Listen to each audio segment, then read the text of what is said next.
Perjalanan penuh kesan, serasa kembali menelusuri lorong waktu.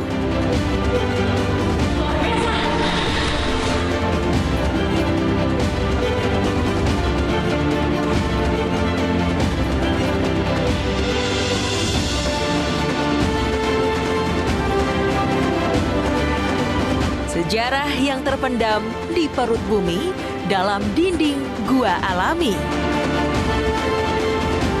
Syarat akan makna dengan simbol-simbol lukisan zaman purba. Eksplorasi situs-situs prasejarah dengan mahakarya kehidupan manusia di masa lampau. Seluruhnya dalam rangkaian perjalanan Journey Way to Explore.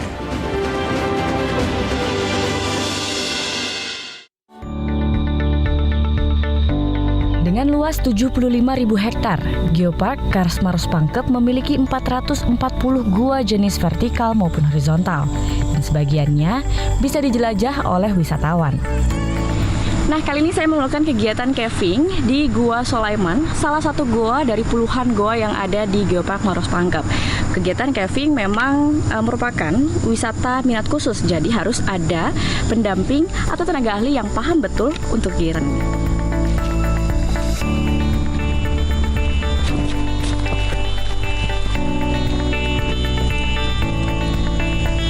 Nah, kita sudah sampai di mulut Gua Sulaiman. Ternyata mulut Gua Sulaiman ini tidak sampai 100 meter dari jalan raya.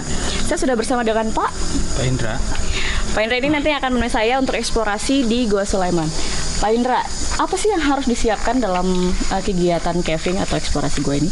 Untuk saat ini karena medannya cukup ringan, yaitu hanya vertikal horizontal dan memiliki jarak 800 meter, yang pertama kita gunakan itu adalah helm agar kepala kita aman dari benturan-benturan stalaktit dan stalagmit yang ada di atas. Terus coverall baju gua, ya karena kita akan becek-becek dan basah, takutnya nanti kotor kan bagian dalamnya. Sama sepatu ya? Sepatu ya. Oke, saya sudah siap semua. Saya gunakan agar saya tetap selamat berada di dalam gua.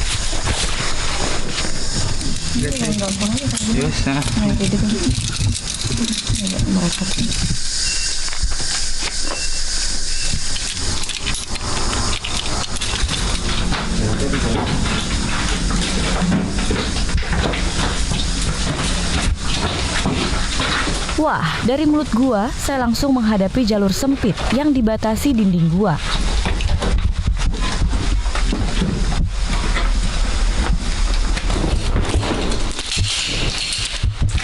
Tapi setelahnya, ornamen stalaktit dan stalagmit yang beragam langsung mencuri perhatian saya.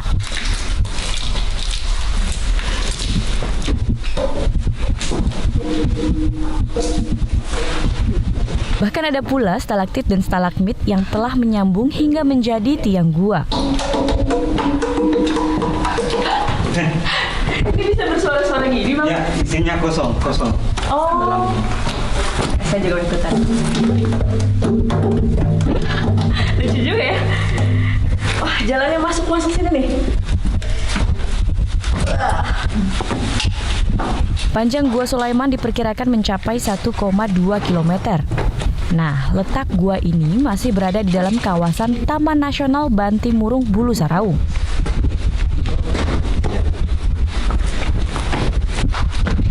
Apa itu, Bang? Ini adalah sedimen dari atas yang menandakan bahwa kita berada di dekat permukaan tanah. Oh, ini tanah ini? Oh, di atas itu ya? Iya. Jadi dindingnya ini persis langsung tanah.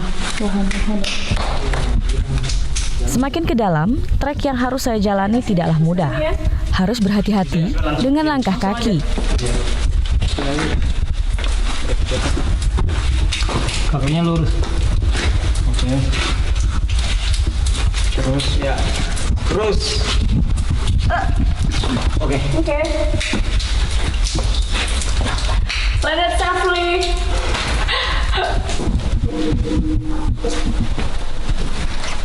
Tidak hanya jalur vertikal, saya juga menemui jalur sempit yang membuat saya harus merunduk saat melewatinya. Semakin jauh ke dalam, persediaan udara pun semakin tipis.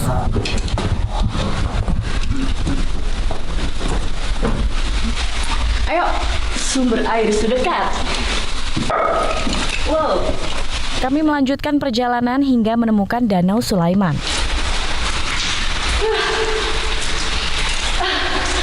Tiba-tiba kita di akhir perjalanan.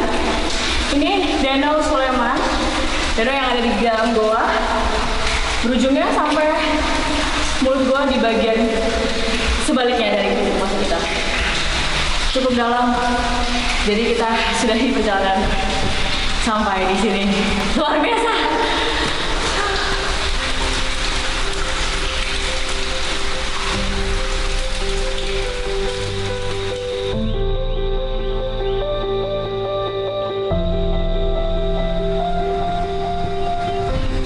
Saat ini saya sedang berada di Leang-Leang, salah satu situs purbakala yang ada di Kabupaten Maros. Maros memang menyimpan banyak situs purbakala yang di dalamnya terdapat lukisan batu bahkan jumlahnya hingga ribuan. Kita cek ya.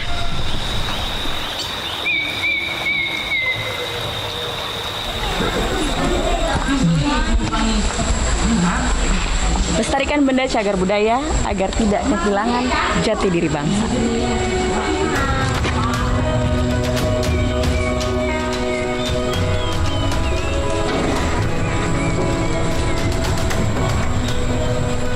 Di Taman Prasejarah Leang-Leang ini terdapat 2 lukisan batu yang bisa dinikmati pengunjung. Nah, kali ini saya ditemani oleh Pak Rustan dari Balai Pelestarian Cagar Budaya. Pak Rustan mau ngajak saya untuk melihat rock art yang ada di sini ya Pak ya? Ya. Ada banyak jenis ya Pak ya? Kalau di sini ya ada paling tidak ada 2. Ada 2 jenis. Oke. Kalau yang untuk apa? Leang-leang ya? Leang-leang. Oke, kita lihat langsung aja Pak. Itu ada. Di atas itu ya Pak? Yang pigmen merah itu. Oh. Kepala. Agak mundur. Nah. Wow. Ini ada 2 ya Pak ya? Ada 2. Dia kalau yang kayak begini fauna agak besar ya di sini kayaknya yang paling bisa kita apresiasi. Terus dari segi ukuran juga salah satu yang paling besar ya? Di daerah Maros Pangkep. Kalau penggambaran ini kan fauna endemik Sulawesi, babi rusa. Di Maros Pangkep sendiri sebenarnya tidak umum juga ini gambar jenis ini. Kalau yang cap-cap tangan itu ya itu dominan. Dari 180 gua paling banyak ya cap-cap tangan itu. Tapi kalau yang babi rusa memang agak langka.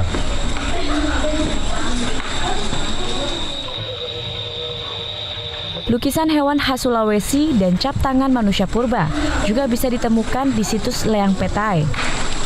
Namun sayang, warna lukisan ini mulai pudar dengan kondisi kars yang sudah terkikis.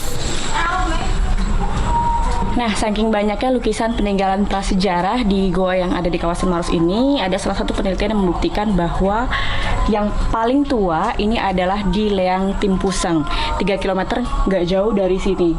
Itu adalah warisan dunia sekitar 40.000 tahun yang lalu, jadi siapa lagi kalau bukan kita yang menjaganya.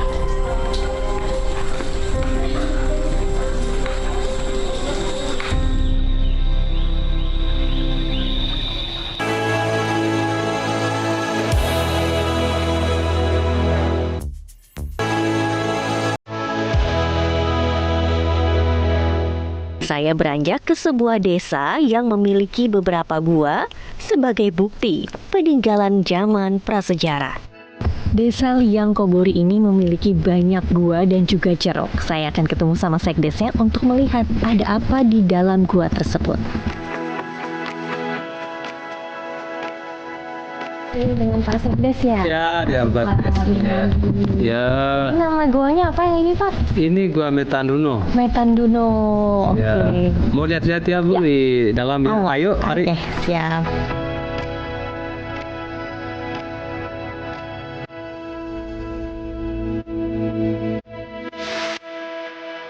Wah, ternyata gua ini menyimpan bukti peninggalan prasejarah seperti lukisan di dinding.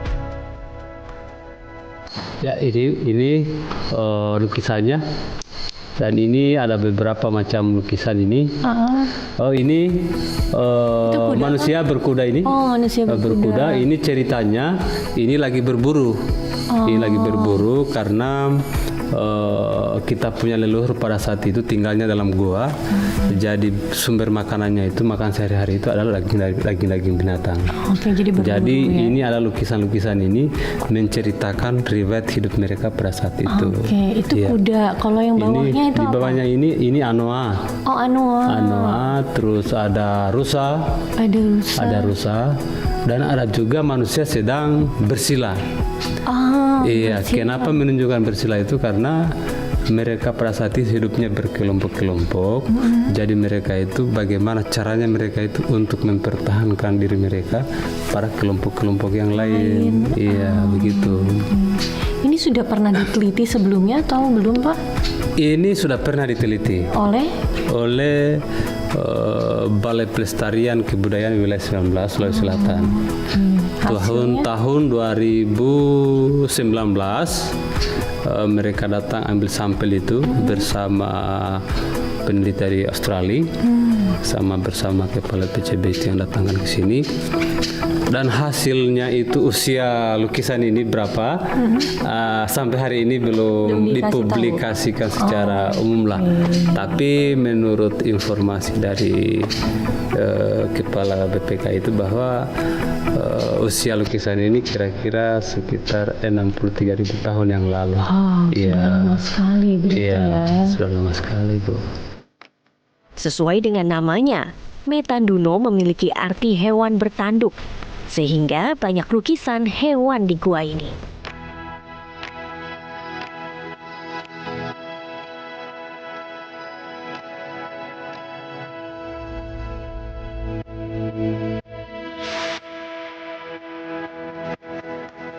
Selanjutnya saya pun diajak Pak Sekdes untuk melihat liang kobori yang masih berada dalam satu kawasan.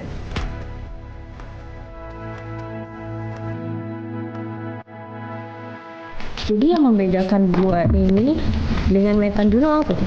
Ya, salah satunya adalah ini terowongan ini masuk ke dalam ini, dan ini tembus ke sebelah sana. Jadi lewat di sini, jadi dalam ini ada ruang luas lagi dalam ini. Jadi setiap pengunjung bisa juga kita arahkan ke sini supaya melihat tentang keadaan dalam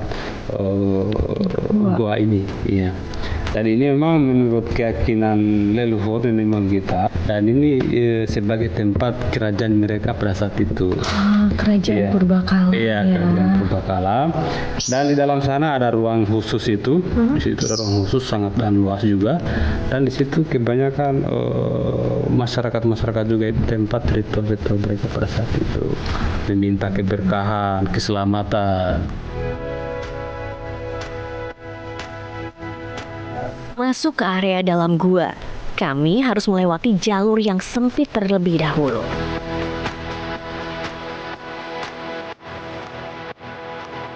Ini tidak ada lukisan, tetapi sesuai dengan kepercayaan nenek moyang kita leluhur bahwa di dalam itu sebagai tempat perlindungan, tempat ritual untuk yang sering dilakukan sekarang ini. Karena memang seperti apa yang saya ceritakan tadi, bahwa ini adalah sebagai gua ini adalah tempat kerajaan mereka pada saat itu.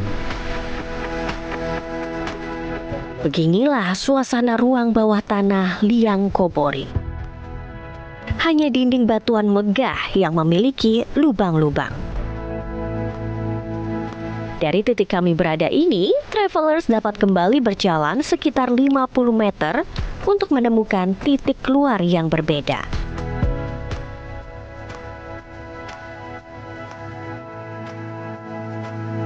Kembali ke area luar gua, masih terdapat banyak lukisan purbakala loh travelers. Menurut warga setempat, liang kobori memiliki arti gua berlukis. Wah, di sini lukisannya lebih kecil-kecil ya Pak ya? Iya, lebih kecil-kecil lukisannya ini perahu. Iya, ini perahu yang beda sendiri. Iya, perahu. Ini saya ngeliat kayak laba-laba bukan ya Pak? Yang sana memang itu semacam simbol ya. Oh, simbol. Simbol. Tapi seperti apa itu menandakan apa, kita juga belum tahu juga. Mungkin ahlinya lah yang lebih tahu lah ya.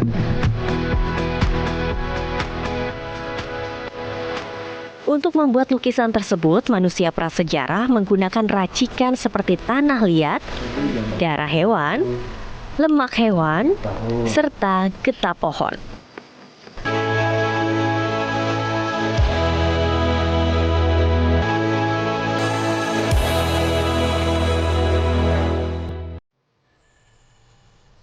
Keberadaan cagar budaya situs megalitik tidak lepas dari peranan masyarakat suku Lore sebagai masyarakat asli yang tinggal di kawasan Taman Nasional Lore Lindu. Menurut catatan para peneliti, sekitar 400 situs megalitik tersebar di 3 kawasan di Kabupaten Poso, yakni di Lembah Napu, Lembah Besoa, dan Lembah Bada. Di Lembah Besoa atau masyarakat menyebutnya Lembah Behoa, saya berkenalan dengan Pak Amin, tokoh adat setempat yang sepanjang masa hidupnya menjaga warisan berharga tradisi Lore, termasuk bagaimana hukum adat Lore berperan dalam melindungi situs purbakala. Seperti kemarin ada pengerusakan di Batu Toki, arcanya diambil, dicuri, dibawa ke Palu, sudah sampai di pelabuhan, tapi masyarakat kejar melalui lembaga adat, dikejar sampai melibatkan polisi, diambil itu, arca itu dikembalikan di sini.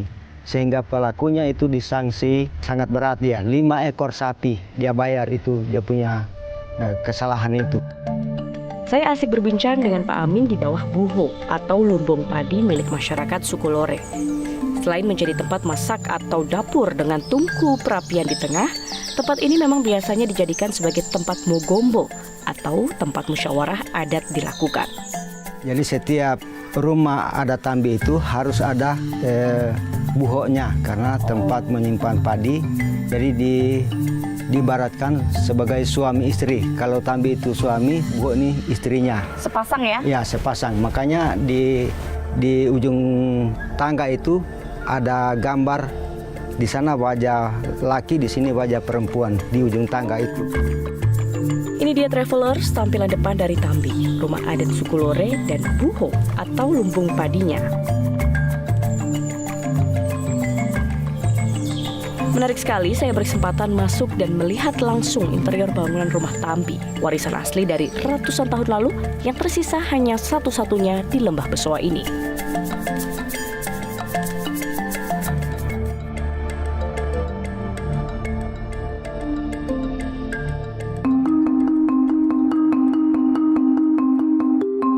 Travelers, saya masih bersama Pak Iksam mengunjungi situs megalitik lainnya. Kali ini kami ke situs megalitik Pokekea. Ini apa Pak? Situs? Salah satu tinggalan megalitik yang khas dan unik di situs Pokekea ini. Namanya Kalamba. Ini Kalamba juga ya? Masih jenis Kalamba. Pak, ini kalau kita lihat motifnya wajah ya Pak ya? Ya benar. Jadi di sekeliling wadah Kalamba ini terdapat 8 ragam hias menyerupai wajah manusia. 8 melingkar ya, di Kalamba ini. Jadi dia maknanya apa Pak? Diasumsikan itu sebagai penjaga di 8 arah mata angin supaya bisa memberkati kehidupan masyarakat di masa lampau. Kalau kita lihat situs megalitik di Poso ini kan luar biasa banyak, melimpah begitu di berbagai tempat, di Lembah Napu sebelumnya, di Besoa juga. Maknanya apa Pak melihat adanya situs-situs megalitik ini? Pertama nilai akademis. Jadi tinggalan megalitik yang ada di Sulawesi Tengah atau di Lore ini menjadi kajian multidisiplin ilmu. Yang kedua itu nilai strategis. Nah, masyarakat di masa lampau sudah mengenal sistem gotong royong dalam membangun monumen-monumen megalit. Nah, itu bisa kita ambil pelajaran. Nilai gotong royong itu bisa diterapkan hingga kehidupan sekarang ini. Atau integrasi antar suku bangsa dalam gotong royong.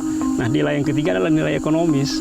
Adalah pemanfaatan seluas-luasnya tinggalan megalit untuk pembangunan atau ada manfaatnya untuk masyarakat sekitar. Apakah bisa kita katakan bahwa peradaban tertua di Indonesia di Sulawesi? Ya, benar. Atau bagaimana? Jadi dengan adanya tinggalan megalit yang seperti kita lihat sekarang ini itu menjadi bukti bahwa kehidupan masyarakat yang ada di Lore atau Sulawesi Tengah atau di Indonesia sudah berlangsung sejak zaman prasejarah dan mereka sudah mempunyai pengetahuan yang sangat maju dan organisasi pengerahan massa yang sangat besar.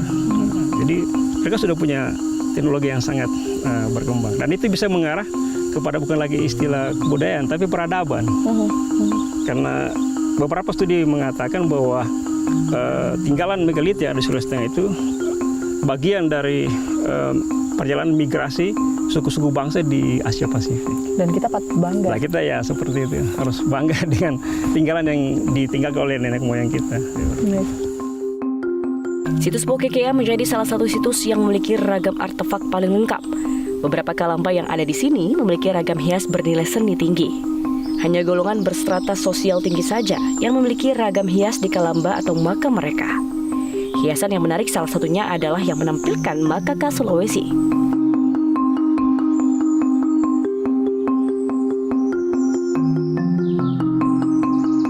Selain kalamba, ada juga dolmen atau meja batu makam, dan beberapa arca menhir atau patung batu.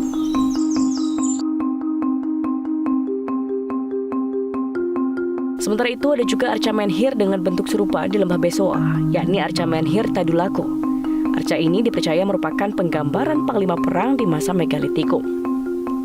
Arca-arca menhir ini merupakan situs-situs yang paling sering dikunjungi wisatawan.